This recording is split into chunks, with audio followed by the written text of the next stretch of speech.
president does not have the legal authority to order a wiretap on anybody. But the Justice, if that's true and the Justice Department didn't approve one, then what is the president talking about? The current president. Yeah. It's a great question.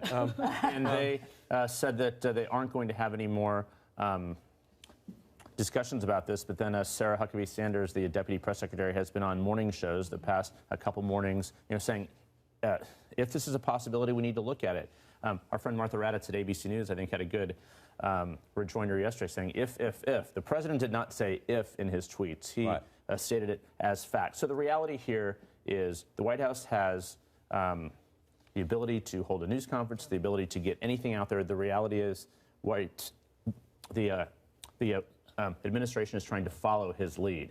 He sent out this message on Saturday, and now they're trying to sort of get behind what he said. But no one knew what he was talking about. And beyond stating it as a fact, he stated it as a fact that he had just learned. Yeah. Just learned, and so as we see his aides saying, well, maybe he was referring to press reports back in the fall, that is not what the president said. He said he had just learned as a fact that he had been wiretapped. And there are a lot of reasons why that doesn't make a lot of sense, because one of which is that if there is an investigation, and we know that there is an FBI investigation that is going on in Russia, over Russia's meddling in the elections. We are pretty certain it's looking into these alleged contacts between Trump campaign officials and Russia officials. Trump would not be briefed on these wiretaps if he was being wiretapped in the middle of an ongoing investigation. That makes very little sense. Typically, I've talked to members, sources on the various committees on Congress, and they said that you'll be briefed maybe after an investigation is concluded, but not during an investigation. So even if the wiretap thing was accurate, there's really no way of Trump to be briefed on that. And so it makes you think that perhaps he did learn it from some of these conspiracy theories online. In the initial moments and hours after the president's tweets on Saturday morning, again, his senior staff was caught completely off guard by this. They had no idea it was coming. You would think if a president was going to accuse his predecessor of a possible crime, he would tell the rest of the staff. But a lot of the staff, this is senior aides paid by the President of the United States, hired by the President of the United States, said they thought the information came from this, a Breitbart News story that was about a Mark Levin radio program, in which Mark Levin said there's a deep state of intelligence community and the otherwise in the federal bureaucracy conspiring against the President of the United States, and Obama is now part of it. President Obama is now part of it. That's what he said. Kellyanne Conway, counsel to the president, went on television today and said no. She says the president has access to information that we don't get, which of course he does. That's back to the intelligence part of it. A number of Republicans are seizing on this. Former Attorney General Mike Mukasey, who served in the George W. Bush administration, was on ABC this week, and he did say that he believed there was a warrant. Now, you just heard Jim Clapper saying there was not. Mike Mukasey says he believes there might have been during the investigation. So conservative outlets are saying former Bush AG says Trump is right. But what those conservative outlets are passing on is this part. It means there was some basis to believe that somebody in Trump Tower may have been acting as an agent of the Russians for whatever purpose, not necessarily the election, but for some purpose. That's a Republican who spoke at the Trump convention saying that if there was a wiretap, it was because they had evidence of something pretty serious. So has the president opened a box here he may regret opening? Yes. I mean, typically, one of the theories about Donald Trump and his sort of Twitter tantrums is that he wants to throw people off the trail. And in this case, he seems to have thrown people on a trail and opened up this Pandora's box of investigations and scrutiny into either his behavior or the behavior of folks around him. It is also true that I think, he has been a conspiracy theorist. Conspiracy theorist. He has this history, whether it was about birtherism or it was about Ted Cruz's father supposedly being involved in the JFK assassination.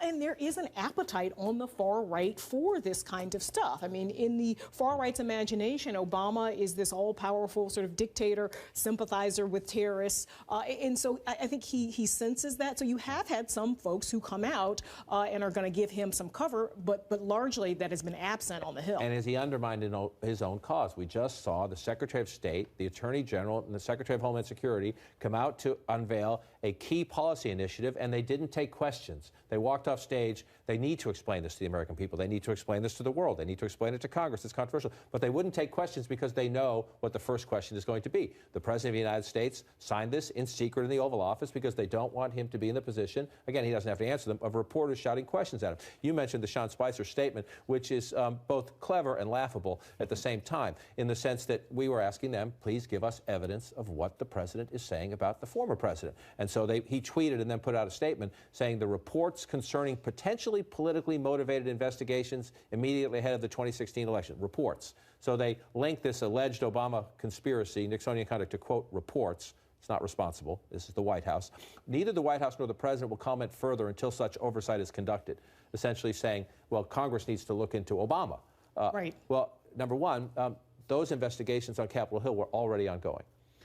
Somebody here at the table tell me, if the Republican House Intelligence Committee, Republican-led, or the Republican-led Senate Intelligence Committee came across evidence of a Nixonian abuse of power by Democrat President Obama during their investigation, before Sean Spicer's statement that gave them an excuse not to comment anymore, don't we think they would tell us? And we know that they haven't seen anything, according to Susan Collins of Maine, who sits on the Senate Intelligence Committee, and said explicitly yesterday she has seen no evidence, and if the White House has the evidence, to provide it to the committee. So they're waiting for that evidence. And then we know the House Intelligence Committee, they're saying that they will look into this now. Chairman Devin Nunes suggesting that they will, but a lot of people like Adam Schiff, who's the top Democrat in the committee, think that they're not going to find anything. And so he puts Republicans again in a very tenuous position. It's Republicans. Marco Rubio went down with the president to Florida the other day, was at his education event with him, sent out a great supportive tweet after the education event. But he's on the Sunday shows yesterday being asked, what does the president mean here? And?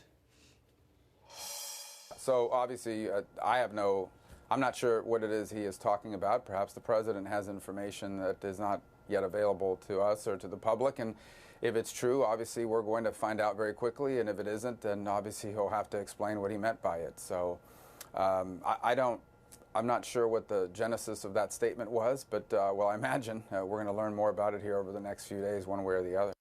I imagine. But look, I think a key part of this puzzle, something that this has to be put in context against, was the president's frame of mind over the weekend. And my colleagues, Bob Costa and Phil Rucker and Ashley Parker, did some amazing reporting about what it was like in Mar-a-Lago and in the Oval Office on Friday.